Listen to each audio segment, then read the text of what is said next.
નમસ્તે. નમસ્તે નમસ્તે. મીનાબેન, આપણું ગામ કયું પુરીદ્રા ગામ, અને કયો તાલુકો? અંકલેશ્વર તાલુકો. હે?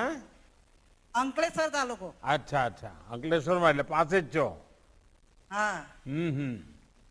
કહો મીનાબેન, જરા તમારા વિષયમાં કહો. પેલા હા.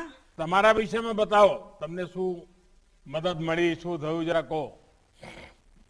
હા, મારે વિધવા ફાર્મનો જે અમારે સાહેબને જે તાલુકા પંચાયતની કચેરીમાંથી જે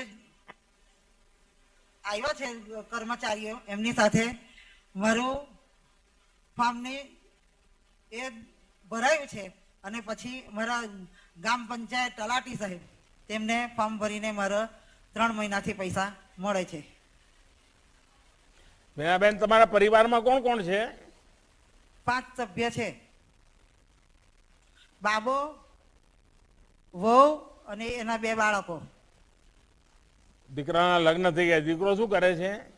હા, હા, જીઆઈડીસી માં જાય છે સાહેબ. જીઆઈડીસી માં જાય છે. હા. અને વહુ પણ કઈ કામ કરે છે કે?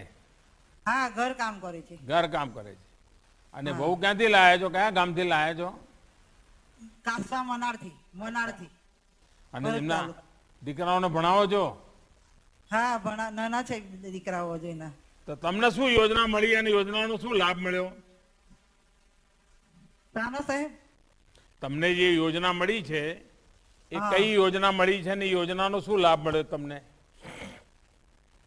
અમને વિધવા બહેનોનું પેન્શન મળ્યું છે અને જે અનાજ મળ્યું છે.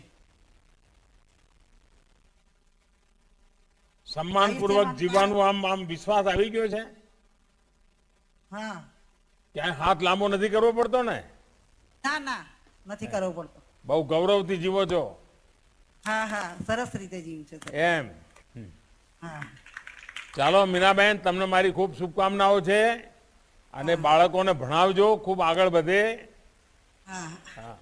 અને સાહેબ, અમારા બધી બહેનો, વિધવા બહેનોના તમને આશીર્વાદ છે અને આગળ તમારું ગર્વ વધે એવા તમે બધા બહેનોએ જે રાખડી આપી, એ રાખડી જ મને બહુ ભાવુક બનાવી દીધો. હા. નમસ્તે. નમસ્તે.